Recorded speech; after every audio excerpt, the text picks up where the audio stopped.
तो कैसे आशा करते हैं कि आप लोग ठीक होंगे। हमने इससे पहले झारखंड की प्रमुख जनजातियों को पूरी तरह से कंप्लीट कर दिया। जितने भी क्वेश्चंस के थे वो हमने पूरी कंप्लीट कर दिया। ठीक है, आज जो हम लोग करने वाले हैं वो झारखंड के प्राचीन इतिहास के बारे में करने वाले हैं। ठीक है, तो चलिए हम लोग शुरुआत करते हैं। तो सबसे पहले झारखंड का जो प्राचीन इतिहास है, तो यहाँ हम लोग सबसे पहले जानते हैं कि झारखंड उसका शाब्दिक अर्थ क्या है झारखंड का। ठीक है, जो झारखंड है इसका शाब्दिक अर्थ क्या है। ठीक है, तो इसका शाब्दिक अर्थ जो है वह जंगल झाड़ वाला क्षेत्र, उसी के नाम से झारखंड को जाना जाता है। ठीक है, तो ये बातें आप लोग ध्यान में रखिएगा। ठीक है, बाकी झारखंड कब अलग हुई? 15 नवंबर 2000 को। ठीक है, तो ये भी बातें आप लोग ध्यान में रखना। चलिए हम लोग शुरुआत करते हैं क्वेश्चन, और क्वेश्चन के थ्रू से फिर धीरे धीरे इसका एक्सप्लेनेशन भी करते हुए जाएंगे। ठीक है, तो चलिए पहला क्वेश्चन जो है, महाभारत में झारखंड को किस नाम से जाना जाता है? ठीक है, महाभारत में। ठीक है, तो महाभारत में झारखंड को किस नाम से जाना जाता है? तो पुंडरिक के नाम से जाना जाता है, पुंडरिक देश के नाम से जाना जाता है। ठीक है, अब बात रह गई कि झारखंड इसके अलावा और नामों से भी जाना जाता था किस किस काल में, ये भी हम लोग देख लेते हैं। ठीक है, अगर हम लोग बात करें ऋग्वेद में झारखंड को, इसमें ऋग्वेद को झारखंड में कीकट प्रदेश के नाम से जाना जाता था। इसे कीकट प्रदेश के नाम से जाना जाता था, किसमें? ऋग्वेद में। अगर हमने ये अथर्ववेद की बात करें तो झारखंड को वायव्य प्रदेश के नाम से जाना जाता था। किसका? वायव्य प्रदेश के नाम से जाना जाता है। कौन सी काल में? तो ये ऋग्वेद काल में। ठीक है, और वही नहीं सॉरी अथर्ववेद काल में, वायव्य प्रदेश अथर्ववेद काल में जाना था। ऋग्वेद में कीकट प्रदेश के नाम से जाना जाता है। अच्छा, एक बात और ध्यान में रखनी है कि फयान, ठीक है, फयान झारखंड को किस नाम से संबोधित किया था? तो ये किया था कुकुटलाड। किसका? कुकुटलाड के नाम से। ठीक है, और वहीं अगर बोला जाए वायु पुराण काल में क्या झारखंड को बोला जाता था? तो मुरंड। क्या? मुरंड। ठीक है, ये किस काल में? वायु पुराण काल में। ठीक है, जहांगीर की एक आत्मकथा था, कौन सा? तुजुक ए जहांगीरी। ठीक है, इसमें जिक्र झारखंड का नाम जो किया गया था वह खोखरा किया गया था। क्या किया गया था? खोखरा। ठीक है, खोखरा। ये किसकी आत्मकथा थी? पहले सुनिएगा, जहांगीर की एक आत्मकथा थी तुजुक ए जहांगीरी, इसमें झारखंड को खोखरा नाम जिक्र किया गया था। ठीक है, तो ये इतने बातें ध्यान में रख लीजिएगा। और अगर कौटिल्य की बात करें, कौटिल्य की एक बुक थी अर्थशास्त्र, इसमें झारखंड को जो जिक्र किया गया था वो कुकुट प्रदेश के नाम से किया गया था, कुकुट। ठीक है, कुकुट। तो इतनी बातें आप लोग ध्यान रखिएगा। ठीक है, ये किसका? कौटिल्य का एक पुस्तक था अर्थशास्त्र। ठीक है, उसी में इसका जिक्र किया गया था। झारखंड का प्रदेश का नाम जो दिया गया था उस बुक में जिक्र जो है वो कुकुट के नाम से जाना जाता है। तो इतनी बातें आप लोग ध्यान रखिएगा। एक और ध्यान रख लीजिएगा, मुगल काल में, ये इंपॉर्टेंट है, बहुत बार पूछेगा। जितनी भी बातें हमने की है वो पूछा गया है। ठीक है, तो मुगल काल की अगर बात करें तो उसमें खुखरा या कुकरा कहा जाता है। क्या? खुखरा या कुकरा कहा जाता है, किसमें? मुगल काल में झारखंड को। ठीक है, तो इतनी बातें आप लोग इसमें ध्यान रखिएगा। ठीक है, अब अगर हम लोग बात करें तो सबसे पहले देखिए, झारखंड क्षेत्र का सर्वप्रथम उल्लेख ऐत्रेय ब्राह्मण में पुंडू नाम से मिलता है। ठीक है, महाकाव्य काल में, मतलब महाभारत काल में, छोटा नागपुर जो झारखंड का नाम पुंडरीक देश से मिलता है। ठीक है, पहली बार 13वीं शताब्दी के एकमात्र ताम्रपत्र में झारखंड शब्द का उल्लेख किया गया। इसमें ताम्रपत्र में झारखंड शब्द का उल्लेख किया गया था, कब? 13वीं शताब्दी में। ठीक है, तो इतने बातें आप लोग ध्यान रखिएगा। बाकी अभी हम लोग कुकरा और खुखरा का जो जिक्र किए, खुखरा और कुकरा, ठीक है, या खुखरा हो जाएगा, खुखरा और कुकरा का जिक्र किया, यह मुगल काल में झारखंड को नाम दिया गया था। ठीक है, तो इतनी बातें इसमें आप लोग ध्यान रखिएगा। नेक्स्ट क्वेश्चन है, महाभारत के युग में, ठीक है, महाभारत के युग में ऋग्वेद में वर्णित कीकट प्रदेश झारखंड राज्य के निम्नलिखित जिलों में से किस में स्थित है? तो यह गिरिडीह में स्थित है। कहाँ है? गिरिडीह में स्थित है। ठीक है, गिरिडीह में स्थित है। ठीक है, अब अगर हम लोग बात करें कीकट प्रदेश, ठीक है, क्या? कीकट प्रदेश। ठीक है, यह किस काल में बोला गया था? तो ऋग्वेद काल में। किस काल में बोला गया था? तो यह ऋग्वेद काल में बोला गया था। ठीक है, और महाभारत के युग में ऋग्वेद काल में कीकट प्रदेश को बोला गया था। तो ये भी बातें आप लोग ध्यान रखिएगा। ठीक है, और महाभारत के समय झारखंड किस नाम से जाना गया था? महाभारत से तो पुंडरीक। क्या? पुंडरीक। तो ये भी बातें आप लोग इतना ध्यान रखिएगा। नेक्स्ट क्वेश्चन है कि हजारीबाग के उत्तर की ओर झारखंड में निम्न में से कौन से स्थान बौद्ध धर्म विरासत के अवशेषों का दावा करते हैं? तो वह इटखोरी। इटखोरी कहाँ है जी?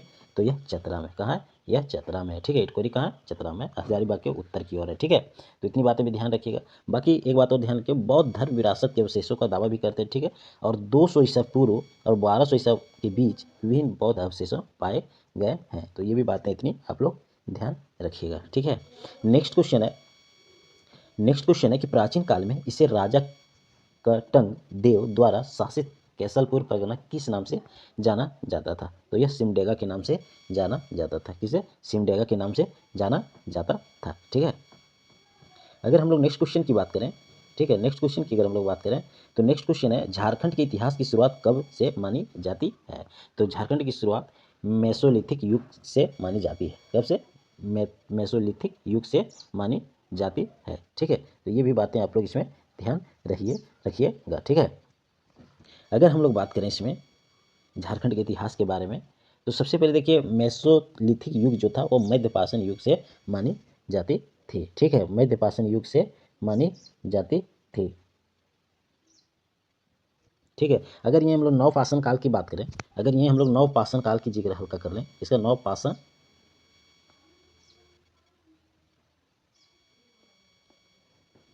की अगर हम लोग बात करें, इसका नवपाषाण का, ठीक है, नवपाषाण इसकी अगर जिक्र करें तो इसका कब से कब काल था? तो इसका जो काल था 10,000 ईसा पूर्व से 1,000 ईसा पूर्व में। कितना था? 10,000 ईसा पूर्व से 1,000 ईसा पूर्व। किसका काल था? नवपाषाण काल का। ठीक है, तो ये भी बातें आप लोग ध्यान रखिएगा।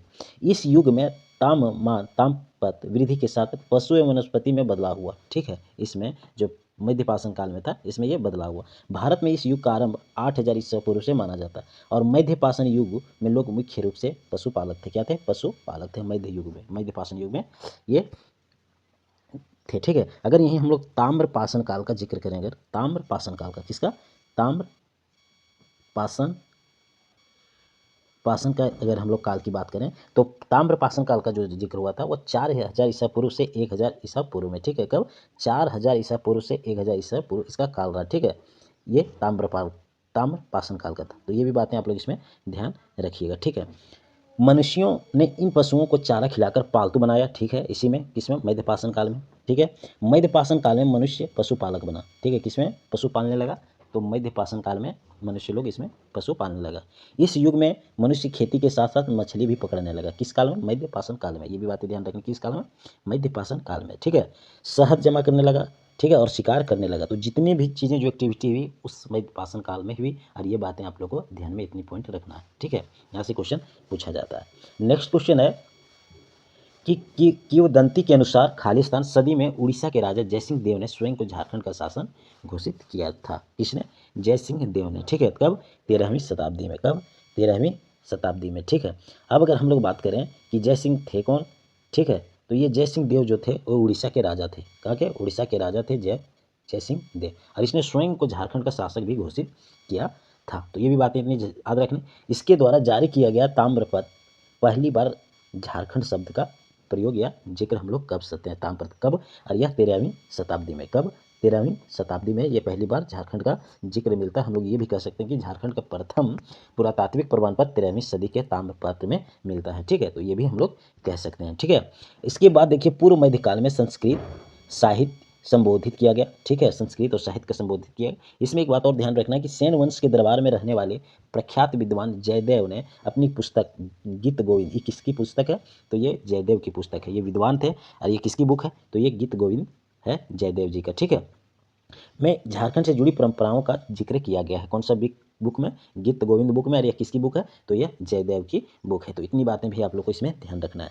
नेक्स्ट क्वेश्चन की अगर हम लोग बात करें, चंदन साहित्य पहाड़ी पर अशोक शिलालेख, इसका अशोक शिलालेख झारखंड के निम्नलिखित जिलों में से किस में स्थित है? ठीक है, तो ये भी बताना है आप लोग को। तो ये हो जाएगा यह रांची में स्थित है। कहाँ है? यह रांची में स्थित है। ठीक है, देखिए 2300 साल पहले सम्राट अशोक ने चंदन पहाड़ी पर एक लघु शिलालेख स्थापित किया जिसका उद्देश्य था धर्म प्रचार के 256 दिन बौद्ध धर्म पूर्ण होने का एक संदेश था। ठीक है, तो ये धर्म प्रचार के लिए था। ठीक है, बौद्ध धर्म में। तो ये बातें बहुत इंपॉर्टेंट है, तो ये आप लोग याद रखिएगा। ठीक है, इसके बाद देखिए 2022 तक इसका रंग बदल चुका है। ठीक है, इसका रंग बदल चुका है। ठीक है, तो इतनी बातें भी आप लोग ध्यान रखिएगा। 8 नंबर क्वेश्चन कहता है कि गरुड़ पुराण में निम्न में से कौन सा पेंटिंग भी मिलता है? ठीक है, तो ये प्रतिकार पेंटिंग मिलता है। गरुड़ पुराण में कौन सा प्रतिकार पेंटिंग मिलता है? तो ये भी आप लोग ध्यान रखिएगा। नेक्स्ट क्वेश्चन है सरायकेला खरसावां।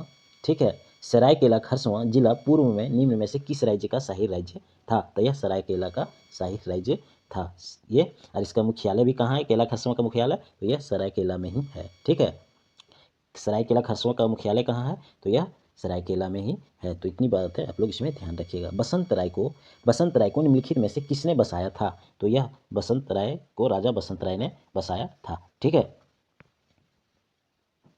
अब अगर बात करें हम लोग, बसंत राय को राजा बसंत राय ने बसाया था। ठीक है, यह एक सामुदायिक विकास खंड है जो झारखंड के गोड्डा, कहाँ? झारखंड के गोड्डा जिले में पड़ता है। और सरायकेला खरसवां का जो मुख्यालय है वह कहाँ है जी? वह सरायकेला में ही अवस्थित है। ये भी बातें हम लोग अभी अभी जाने थे।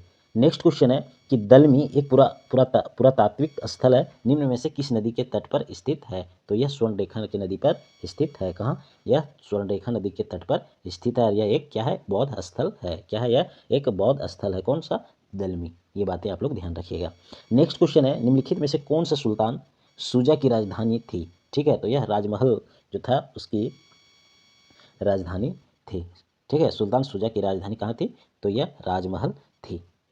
नेक्स्ट क्वेश्चन है, संथाल परगना क्षेत्र को अति प्राचीन काल में क्या कहा जाता था? ठीक है, संथाल परगना क्षेत्र को अति प्राचीन काल में क्या कहा जाता था? तो यह नीरखंड कहा जाता था। क्या कहा जाता था कि? नीरखंड कहा जाता था। ठीक है, प्राचीन काल में। अगर वहीं ऋग्वेद की बात करें तो ऋग्वेद काल में झारखंड को क्या कहा जाता था? तो कीकट प्रदेश कहा जाता था। अगर वहीं अथर्ववेद की बात करें तो अथर्ववेद में झारखंड को किस नाम से जाना जाता था? तो वायव्य प्रदेश के नाम से जाना जाता था। अगर वहीं महाभारत की बात करें तो महाभारत में झारखंड किस नाम से जाना जाता था? तो मुंड्रिक नाम से जाना जाता था। वायु पुराण काल में किस नाम से जाना जाता था? तो मुरंड के नाम से झारखंड को जाना जाता था। अगर मुगल काल की बात करें तो किस नाम से जाना जाता था झारखंड को? तो खुखरा या कुकरा के नाम से जाना जाता था। और जहांगीर की एक आत्मकथा थी तुजुक ये जहांगीरी, उसमें झारखंड का जो जिक्र किया गया था वह खोखरा के नाम से झारखंड को जाना जाता था। तो इतनी बातें भी आप लोग ध्यान रखिएगा। ठीक है, नेक्स्ट क्वेश्चन है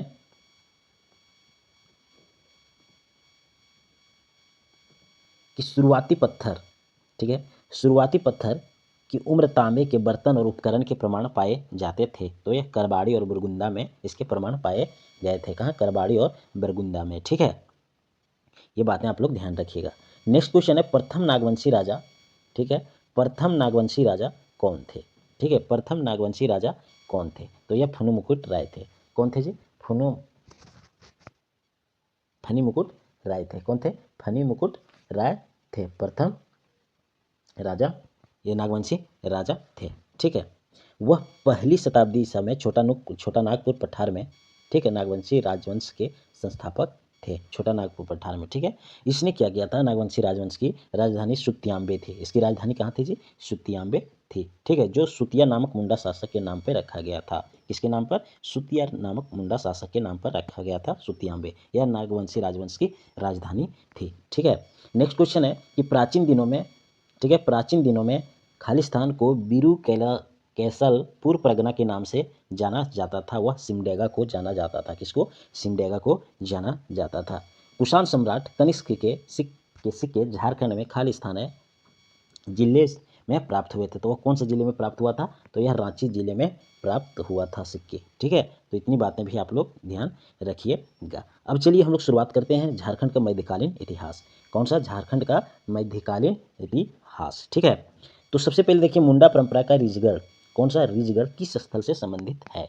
तो यह है आपका राजगीर से संबंधित है। यह कहाँ से संबंधित है? राजगीर से संबंधित है। रिजगढ़ जो था वह राजगीर जिले से संबंधित है। ये भी बातें आप लोग ध्यान में रखिएगा। और वर्तमान समय में यह बिहार का जिला है। राजगीर किसका है? बिहार का जिला। ठीक है, अगर हम लोग यहीं बात कर लें कि जनजातियों का विद्रोह में 1895 से 1900 के बीच बिरसा मुंडा का नेतृत्व मुंडा विद्रोह हुआ था। कब से कब? 1895 से 1900 ईस्वी के बीच। ठीक है, बिरसा मुंडा को उलगुलान और इनके विद्रोह को उलगुलान के नाम से जाना जाता है। जो विद्रोह किए थे उसको उलगुलान के नाम से जाना जाता था। अगर विद्रोह बोला जाए तो विद्रोह मतलब उलगुलान होता है, उलगुलान मतलब विद्रोह होता है। ठीक है, अगर बिरसा मुंडा के जन्म की बात किया जाए तो खूंटी के उलिहाती गांव में हुआ था। ठीक है, तो ये भी बातें आप लोग ध्यान रखिएगा। नेक्स्ट क्वेश्चन है कि uranium corporation of India limited Khalistan में नियमित किया गया था। ठीक है, वो देख लेते हैं। तो कब किया गया था नियमित? तो यह किया गया था 1967 में। कब किया गया था? 1967 में किया गया था। नेक्स्ट क्वेश्चन है, मुगल काल के दौरान झारखंड राज्य को क्या कहा जाता है? तो हमने जिक्र भी किया था। तो क्या कहा जाता है? कुकरा या खुखरा। कुकरा या खुखरा मुगल काल में झारखंड को जाना जाता था। ठीक है,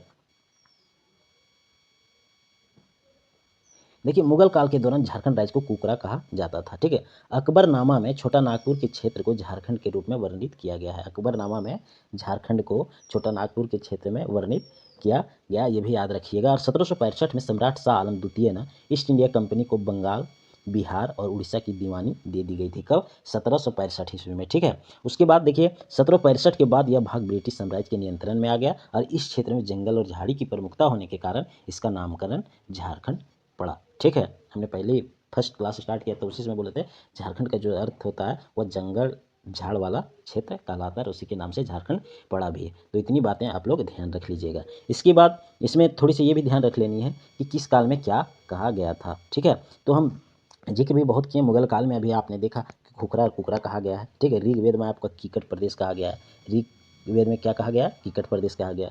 अथर्ववेद की अगर हम लोग बात करें तो इसमें वार्त्य, क्या? वार्त्य प्रदेश कहा गया है। ठीक है, और एक है जो कौटिल्य का पुस्तक है अर्थशास्त्र, उसमें झारखंड का जो नाम पहले जिक्र किया गया था वह कुकुट किया गया था, ये कुकुट। ठीक है, तो ये भी बातें आप लोग ध्यान रखिए।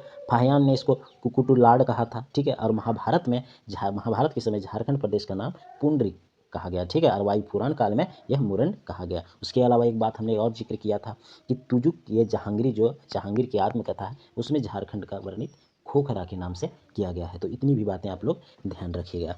नेक्स्ट क्वेश्चन है कि निम्नलिखित में से सरायकेला रियासत का आखिरी शासक कौन था?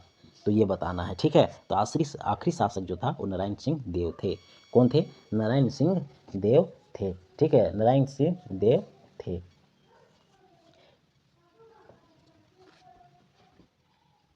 ये नारायण सिंह देव जो थे, नारायण सिंह देव थे, ये उड़ीसा के राजा थे। ये बात ध्यान रखिएगा, ये उड़ीसा के राजा थे भी। ठीक है, उड़ीसा के दो राजा उस समय घोषित किया गया था। एक जय सिंह, वो 13वीं शताब्दी के राजा थे। जय सिंह कब थे? 13वीं शताब्दी के राजा थे। और ये नरसिंह सिंह देव थे, ये 12वीं शताब्दी के राजा थे। ठीक है, कहाँ का? उड़ीसा का। तो ये भी बातें आप लोग इसमें थोड़ा सा ध्यान रख लीजिएगा। ठीक है, नेक्स्ट क्वेश्चन की अगर हम लोग बात करें कि वर्ष 1620 में, कब? वर्ष 1620 में तृतीय महाराजा जगन्नाथ सिंह कुमार विक्रम सिंह प्रथम ने खालिस्तान राज्य की स्थापना की थी। तो ये सरायकेला राज्य की स्थापना किए थे। किसका? सरायकेला राज्य का स्थापना किए थे। ठीक है, वर्ष 1620 में तृतीय महाराजा जगन्नाथ सिंह और कुमार विक्रम सिंह प्रथम ने से सरायकेला राज्य की स्थापना ये दोनों मिलके किए थे। तो ये भी बातें आप लोग को ध्यान में रखना है। नेक्स्ट क्वेश्चन की अगर हम लोग बात करें तो नेक्स्ट क्वेश्चन है कि औरंगजेब के शासनकाल के दौरान दलील सिंह मगर खान को हराया था, जो कि खालिस्तान के शासक थे। तो ये बताना है। तो यह चाय के शासक थे। कहाँ के? चाय के शासक थे। ठीक है, औरंगजेब। तो ये भी बातें आप लोग को इसमें ध्यान रखना है। ठीक है, नेक्स्ट क्वेश्चन की अगर हम लोग बात करें मुगल बादशाह अकबर ने किस सेनापति के नेतृत्व में मुगल सेना ने 1585 ईस्वी में छोटा नागपुर खास के नागवंशी शासक मधुकरण शाह, जिसको मधु सिंह के नाम से भी जाना जाता है, पर आक्रमण किया, उसे हराया तथा उसे मुगलों का अधीनस्थ बनाया? तो ये आप लोग को बताना है। ठीक है, तो ये हो जाएगा शहबाज खान कब्बू। कौन हो जाएगा? शहबाज खान कब्बू इसका आंसर हो जाएगा। ठीक है, शहबाज खान कब्बू इसका आंसर हो जाएगा। ठीक है, अगर हम लोग बात करें कि 1585 ईस्वी में झारखंड पर जो विजय प्राप्त हुई थी वह शहबाज खां को ही भेजा और वहाँ के नागवंशी शासक जो थे मधुकरण शाह को पराजित किया था। तो ये भी बातें इसमें आप लोग ध्यान रखिएगा। ठीक है, अकबर जो थे वह छोटा नागपुर खासकर नागवंशी की राजधानी को कोकरा और खुखरा पर नियंत्रण करना चाहता था। ये भी बातें आप लोग ध्यान रखिएगा। उसके अलावा इसमें अकबर के बारे में इंपॉर्टेंट और बात करें हम लोग तो 1589 ईस्वी में, कब? 1589 ईस्वी में राजा मानसिंह को सूबेदार नियुक्त किया था। ये भी बातें आप लोग ध्यान रख लीजिएगा मुगल बादशाह के दौरान के बारे में। ठीक है, 1589 ईस्वी में राजा मानसिंह को सूबेदार नियुक्त कौन किए थे? तो अकबर किए थे। ठीक है, इसके अलावा एक चीज़ और ध्यान रखिएगा इसका अकबर काल में कि 1590 ईस्वी में पलामू के चेरों का राजा कौन? भगवत राय को पराजित किया था। ये भी पूछा गया बहुत बार। ठीक है, तो ये भी ध्यान रखिएगा। उसके अलावा एक चीज़ और ध्यान इसमें रखिएगा कि 1592 ईस्वी में मानसिंह ने राजमहल, कहाँ? साहिबगंज को बंगाल की राजधानी बनाया। ठीक है, ये बातें इस समय ये अकबर के शासनकाल में हुई थी। ये बातें बहुत इंपॉर्टेंट है, ये ध्यान रखिएगा कि 1592 ईस्वी में मानसिंह ने राजमहल कहाँ? साहिबगंज में, ठीक है, को बंगाल की राजधानी बनाया था। तो मुगल बादशाह के समय का इतनी भी बातें आप लोग ध्यान रखिएगा। नेक्स्ट क्वेश्चन की अगर हम लोग बात करें कि में खाली स्थान गंग वंश को बीरू का राजा बनाया गया था, तो यह हरिदेव। गंग वंश के बीरू का राजा बनाया गया था किसको? हरिदेव को। ठीक है। नेक्स्ट क्वेश्चन की अगर हम लोग बात करें कि बिहार के मुगल सूबेदार कौन? बिहार के मुगल सूबेदार शाइस्ता खान ने पलामू के पराक्रमिक शासक प्रताप राय के विरुद्ध पलामू के किले पर किस वर्ष में आक्रमण और संधि की है, ये बताना है। तो यह 1641 से 42 के समय। कब? 1641 से 42 के समय में। ठीक है। अब अगर हम लोग बात करें कि झारखंड के प्रमुख विद्रोह एवं आंदोलन। ठीक है। अब हम लोग बात करते हैं झारखंड के प्रमुख विद्रोह एवं आंदोलन। ठीक है। अब इसकी हम लोग चर्चा करेंगे। ठीक है। तो पहला क्वेश्चन है इसमें से 27 नंबर। ठीक है, कि किस दल ने 1952 के आम सभा चुनाव में नारा दिया था कि झारखंड अबुआ डाकू दिकू सेनुओं, झारखंड हमारा है, दिकुओं को जाना पड़ेगा। तो ये झारखंड पार्टी ने दिया था। किसने? झारखंड पार्टी ने दिया था। ठीक है। अगर 1992 के आम सभा चुनाव में नारा यह दिया गया था। ठीक है। इसके झारखंड अबुआ डाकू दिकू सेनुओं अर्थात झारखंड हमारा है, दिकुओं को यहाँ से जाना पड़ेगा, यह झारखंड पार्टी के समय यह नारा दिया गया था। ठीक है। तो ये भी बातें आप लोग ध्यान में रखिएगा।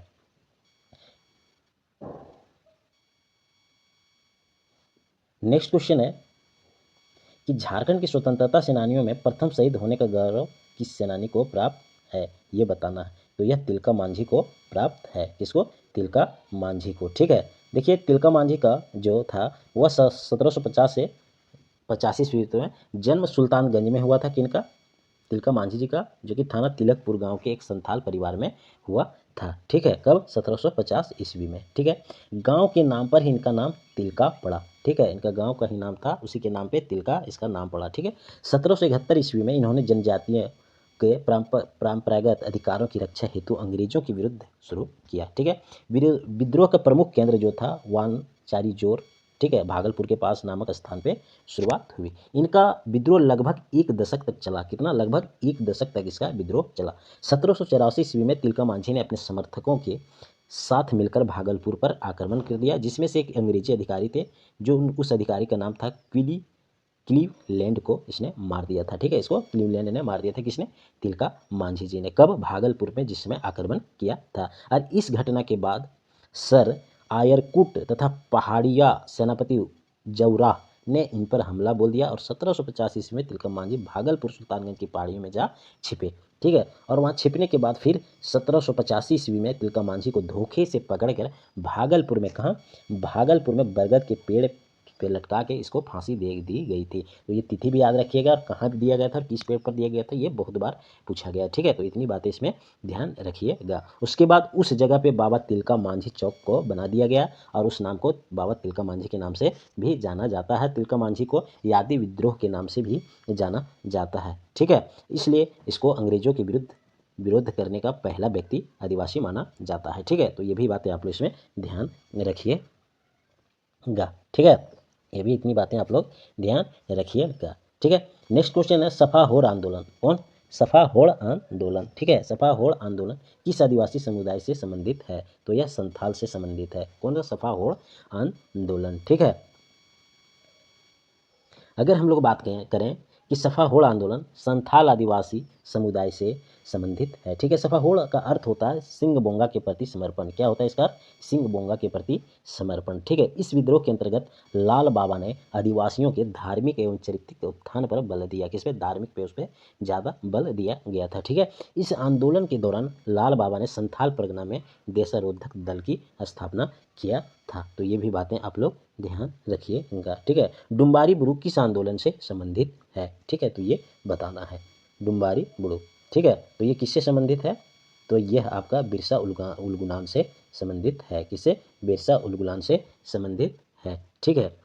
9 जनवरी 1899 को बिरसा मुंडा एक सभा को संबोधित कर रहे थे, तभी पुलिस ने सभा को घेर लिया और गोलियां बरसाने लगी। इसमें सैकड़ों आदिवासी लोग मारे गए। ठीक है। तब बिरसा मुंडा किसी तरह बच निकले और इस घटना को ही डुम्बारी बुड़ू कहा जाता है। ठीक है। तो डुम्बारी बुड़ू किस लिए कहा जाता है, ये आप लोग को पता चल गया होगा। ठीक है। इसके अलावा देखिए यह प्रत्येक वर्ष 9 जनवरी को शहीदों को याद में मेला लगाया जाता है। कब? 9 जनवरी को। ठीक है। डुम्बारी बुड़ू के जो दिया है, ठीक है, वह 9 जनवरी को शहीदों की याद में लगाया जाता है। ठीक है। नेक्स्ट क्वेश्चन है कि खेरवार आंदोलन का नेता, खेरवार आंदोलन के नेता, ठीक है, खेरवार आंदोलन का नेता निम्नलिखित में से कौन खेरवार आंदोलन के नेता था? ठीक है, निम्नलिखित में से कौन खेरवार आंदोलन का नेता था? तो यह भागीरथ मांझी इनके नेता था। ठीक है, भागीरथ मांझी इनके नेता था। ठीक है, अगर अब हम लोग यहाँ जिक्र करें, ठीक है, अगर हम लोग यहाँ खरवार आंदोलन के बारे में अगर हम लोग थोड़ा सा जिक्र करें, ठीक है, किसका? खरवार आंदोलन का। तो सबसे पहले खरवार आंदोलन हुआ कब था? तो यह 1874 को हुआ था। कब जी? यह शुरुआत कब हुई थी? 1874 में। कहाँ हुई थी? तो यह संथाल परगना में। कहाँ हुई थी? संथाल परगना के क्षेत्र में इसकी शुरुआत हुई खरवार आंदोलन का। इसके नेता थे भागीरथी मांझी। ठीक है, ये बोल सकते हैं इसका नेतृत्व किए थे। ठीक है, अगर हम लोग यहीं अगर बात करें कि सफा होड़ आंदोलन कब हुआ था, तो सफा होड़ आंदोलन जो हुआ था वह 1858 से 95 के बीच हुआ था। इसका नेतृत्व भी हम लोग पीछे जिक्र किए, लाल हेम्ब्रम ने किया था। किसका? सफा होड़ आंदोलन। अगर संथाल विद्रोह का किया जाए ये कब हुआ था, तो यह 1855 में हुआ था। कब हुआ था? 1855-56 में। कौन? संथाल विद्रोह हुआ था। कहाँ? संथाल परगना क्षेत्र में था। और इनका जो नेतृत्व किए थे वो सिद्धू कान्हू ने, दोनों चांद भैरव ने किए थे। सिद्धू जो थे वो राजा थे, कान्हू जो थे मंत्री थे, ठीक है, चांद जो थे वो प्रशासक थे, और भैरव जो थे वो सेनापति थे। ठीक है, इसमें कार्ल मार्क्स ने प्रथम जन क्रांति भी कहा था। तो इतनी बातें इसमें भी आप लोग ध्यान रखिएगा। ठीक है, छोटा नागपुर क्षेत्र ब्रिटिश शासन के अंतर्गत कब आया था? ठीक है, तो कब आया था? तो यह आया था आपका 1765 में। कब आया था जी? यह 1765 में आया था। ठीक है, यह 1765 में यह आया था। कब आया था? 1765 में आया था। उसके बाद आप लोग को याद होगी कि 1765 के बाद 1767 और कब? 1767 से 77 तक कौन सा विद्रोह हुआ था? तो ढाल विद्रोह हुआ था। कौन हुआ था? ढाल विद्रोह हुआ था। ठीक है, ढाल विद्रोह हुआ था, और इसका जो नेतृत्व किए थे वह जगन्नाथ ढाल जी किए थे। कौन? जगन्नाथ ढाल जी किए थे। किसका? ढाल विद्रोह का। यह 1767 से 77 में के बीच हुआ था। ठीक है, तो ये भी बातें आप लोग को ध्यान में रखना है। ठीक है, इतना भी बातें आप लोग को ध्यान में रखना है। ठीक है, नेक्स्ट क्वेश्चन की अगर हम लोग बात करें तो नेक्स्ट क्वेश्चन है कि अंग्रेजों का झारखंड में सर्वप्रथम प्रवेश खाली स्थान किस ओर से हुआ था? ये बताना कि अंग्रेज लोग सबसे पहले किधर से प्रवेश किए थे? तो सिंहभूम के क्षेत्र से पहले प्रवेश किए थे। किधर से? सिंहभूम के क्षेत्र से यह प्रवेश किए थे। ठीक है, सिंहभूम के क्षेत्र से यह प्रवेश किए थे। ठीक है, तो ये बातें आप लोग को ध्यान में रखना है। ठीक है, 1780 ईस्वी में, कब? 1780 ईस्वी में ईस्ट इंडिया कंपनी के मिदनापुर पर अधिकार हो चुका था, और उसी समय अंग्रेज लोग सिंहभूम सहित बंगाल की सीमा से लगे झारखंड के क्षेत्रों पर अपनी शक्ति तथा प्रभाव के विस्तार को लेकर सोच रहे थे। ठीक है, तो ये भी बातें आप लोग को ध्यान में रखनी है। ठीक है, इसके बाद क्या हुआ कि जो ढाल था, ठीक है, जो ढाल प्रमुख राजाओं में ढाल राजाओं का, ठीक है, अभी हमने इसका जिक्र भी किया था। ढाल विद्रोह कब हुआ था? 1767 से 77 में। इनका जो नेतृत्व किए थे वो जगन्नाथ ढाल के नेतृत्व में हुआ था। ठीक है, और यही विद्रोह को बोला भी गया कि झारखंड में प्रदेश में अंग्रेज के प्रथम जो विरोध किया गया था, प्रथम विद्रोह, वह ढाल विद्रोह ही था। तो ये भी बातें आप लोग को ध्यान में रखना है। ठीक है, नेक्स्ट क्वेश्चन की अगर हम लोग बात करें कि ब्रिटिश काल में सिंहभूम के किसानों से कुसुम और असन आदि पेड़ों पर रेशम और लाख उगाने के लिए एक विशेष कर लिया जाता था। इस कर का नाम क्या था वो बताना। तो वह दल कट्टी था। इस कर का नाम क्या था? दल कट्टी था। ठीक है, नेक्स्ट क्वेश्चन है कि नीलांबर और पीताम्बर, कौन? नीलांबर और पीताम्बर शाह नामक दोनों भाई जिन्होंने स्वाधीनता आंदोलन के दौरान अंग्रेजों के लिए मुसीबत खड़ी कर दी थी, उसके नेता कौन थे? तो वो खरवार जनजाति के नेता थे। इसका? खरवार जनजाति के नेता थे। इसका? खरवार जनजाति के नेता थे। ठीक है, खरवार जनजाति के नेता थे। तो इतना ध्यान आप लोग को रखना है। ठीक है, नेक्स्ट क्वेश्चन है, इनमें से कौन सा 1857 विद्रोह के साथ जुड़ा हुआ है? ठीक है, 1857 के साथ विद्रोह से जुड़ा हुआ तो वह शेख भिखारी जी। कौन? शेख भिखारी जी जुड़े हुए। इनका अगर हम लोग जन्म की बात किया जाए तो 2 अक्टूबर 1819 में झारखंड के जिला रांची में खुदिया लोटवा नामक गांव में एक बुनकर अंसारी परिवार में हुआ था। किनका? शेख भिखारी जी का। ठीक है, वे ठाकुर विश्वनाथ सहदेव के दीवान थे। किसके शेख भिखारी दीवान थे? तो ठाकुर विश्वनाथ जी के। ठीक है, और इन्होंने 1857 में अंग्रेजों के विरुद्ध लड़ाई लड़ी थी। किसने? शेख भिखारी जी ने। ठीक है, तो इतनी भी बातें आप लोग ध्यान रखिएगा। अगर हम लोग बात करें कि झारखंड में स्वतंत्रता के लिए संघर्ष में खेरवाड़ आंदोलन किसके नेतृत्व में हुआ था? खेरवाड़ आंदोलन किसके नेतृत्व में हुआ था? तो हम लोग ये जिक्र भी किए थे अभी जस्ट खेरवाड़ आंदोलन के बारे में। ये हुआ था भागीरथ मांझी के नेतृत्व में हुआ था। और यह आंदोलन कब हुआ था? तो 1874 ईस्वी में हुआ था। कहाँ?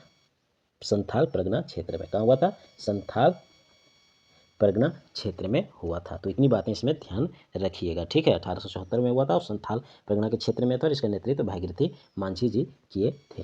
नेक्स्ट क्वेश्चन की अगर हम लोग बात करें, ठीक है, अगर हम लोग नेक्स्ट क्वेश्चन की बात करें कि बिरसा मुंडा का उलगुलान विद्रोह कब हुआ था? ठीक है, तो इसका जो हुआ था विद्रोह वह हुआ था 1895 में। कब हुआ था? 1895 ईस्वी में हुआ था। ठीक है,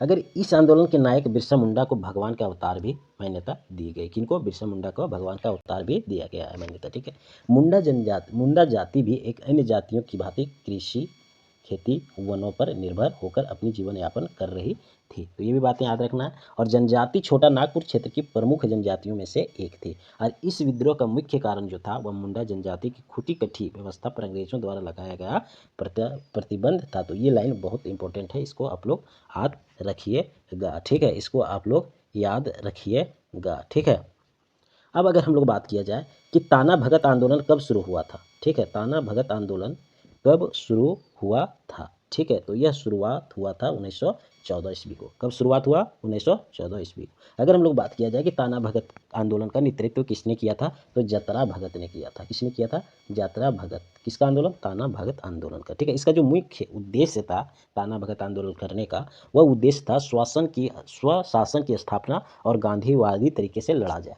ठीक है, क्या अहिंसक रूप से लड़ा जाए और स्वशासन की स्थापना हो। ये बातें आप लोग ध्यान रखिएगा। इसके अलावा इसमें एक ध्यान और रखिएगा कि 1921 ईस्वी में ताना भगतों ने सिद्धू भगत के नेतृत्व में असहयोग आंदोलन में भाग लिया था। ये बहुत इंपॉर्टेंट है, ये बात आप लोग ध्यान रखिएगा कि 1921 ईस्वी में, ठीक है, कब? 1921 ईस्वी में ताना भगतों ने, ठीक है, ताना भगतों ने सिद्धू भगत के नेतृत्व में, किसका?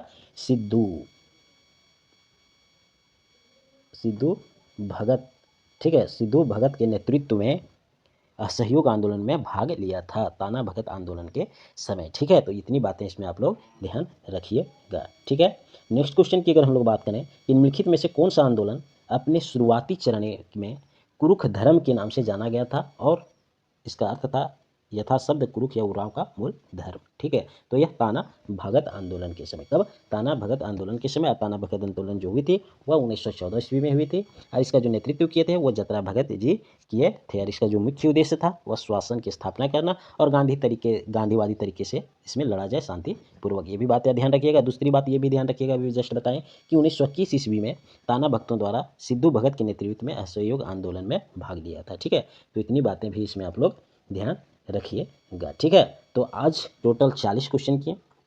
ठीक है, अब यहाँ से नेक्स्ट क्लास में करेंगे। और एक बात और बता देते हैं, ठीक है, अब इसमें जो है जैसे इसका जनरल स्टडी उत्पाद सिपाही, ठीक है, आपका झारखंड के LDC कार्य करियर क्षेत्रीय कार्यकर्ता, ये तीनों का जो जनरल स्टडी क्वेश्चन है, जनरल स्टडी में जो जितना पढ़ना है अब मैं वो भी शुरुआत करने वाला हूँ आज या कल से। ठीक है, और हो सके तो कुछ दिन के बाद, कुछ दिन 1-2 दिन के बाद हमें उत्पाद सिपाही के लिए हम मैथ भी पढ़ाएंगे। ठीक है, तो आप लोग कंटिन्यू बने रहिएगा। ठीक है, लगातार आप लोग को यहाँ से पूरा कंप्लीट कोर्स जितने भी सिलेबस के अनुरूप पूरा कंप्लीट करवा दिया जाएगा। अभी प्रीवियस ईयर लगभग तो इंपॉर्टेंट टॉपिक सभी झारखंड के हो चुके हैं। आप लोग को एक आइडिया आ गया होगा कि क्वेश्चन कहाँ से पूछा जाता है। और सबसे पहले एक प्रीवियस ईयर कमांड आपका होना चाहिए। आपको यहाँ से बहुत मदद मिलती है, लगभग से लगभग आपको 35 से 40% आपका यहीं से हो जाएगी तैयारी। तो प्रीवियस ईयर कभी इग्नोर मत करना है। प्रीवियस ईयर से ही हमें पता चलती है कि कहाँ से क्वेश्चन पूछा जाता है, किस तरह पूछ सकता है। ठीक है, तो ये बात ध्यान रखिएगा। और अब हम उत्पाद सिपाही के लिए फिर लेकर जेटेट उत्पाद सिपाही, आपका क्षेत्रीय कार्यकर्ता LDC झारखंड LDC, इसके लिए जनरल स्टडी का भी लेके आएंगे और उत्पाद सिपाही के लिए मैं मैथ भी पढ़ाऊँगा। ठीक है, तो आज की क्लास यहीं पर समाप्त करते हैं। जय हिंद।